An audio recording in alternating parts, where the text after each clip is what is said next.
Fry your tortilla, add your sauce to it, your enchilada sauce.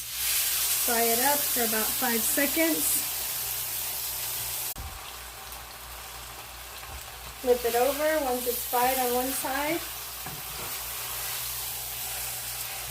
5 more seconds. Once you've fried it, add your meat to it and then just roll it over and add it to your tray. And just keep going until you've completed all of them. I'm going to add, as I mentioned, mild cheddar to mine. And then just put them in the oven until the cheese is completely melted.